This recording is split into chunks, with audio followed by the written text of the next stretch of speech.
নমস্কার, আমি সৌম্যনাথ pine. Soumya English চ্যানেলের পক্ষ থেকে সবাইকে আন্তরিক শুভেচ্ছা অভিনন্দন জানাই।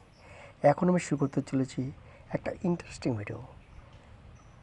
পৃথিবীতে যত শব্দ আছে সেই শব্দগুলো কোনো না কোনো পার্টস অফ স্পিচে পড়ে, কিন্তু একই শব্দ আবার দুটো তিনটি পার্টস অফ স্পিচে প্রয়োগ হতে পারে। সেটা কেন দেখানো হয়েছে। সেই শব্দটা প্রয়োগের ভিত্তি করে সেই শব্দের কখনো নাউন, কখনো ভার্ব, কখনো অ্যাডজেক্টিভে প্রয়োগ হতে পারে। যেমন ওয়াটার হলো একটা পদার্থ, এটা চোখে দেখা যায়, এটা একটা নাউন। এই ওয়াটারই আবার ভার্ব হিসেবে প্রয়োগ হয়, আবার অ্যাডজেক্টিভে প্রয়োগ হয়েছে, সেটা কেন দেখানো হয়েছে। Let us start. He drinks, সে পান করে।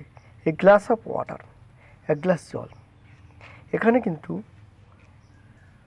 এ গ্লাস অফ ওয়াটার এই ড্রিঙ্কসের অবজেক্ট, আর ওয়াটারটা হলো একটা নাউন। পার্টস অফ স্পিচ দিক দিয়ে ওয়াটার এখানে একটা নাউন।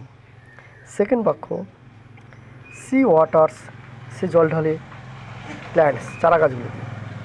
এখানে ওয়াটার কিন্তু একটা ভার্ব হিসেবে প্রয়োগ করা হয়েছে।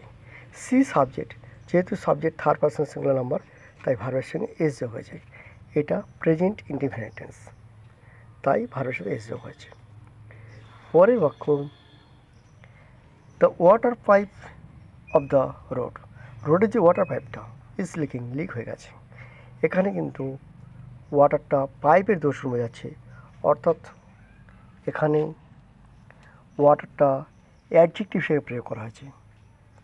তাহলে একই শব্দ বিভিন্ন প্রয়োগের উপর ভিত্তি করে বিভিন্ন পার্টস অফ হিসেবে প্রয়োগ করা হয় বা ব্যবহার করা হয়।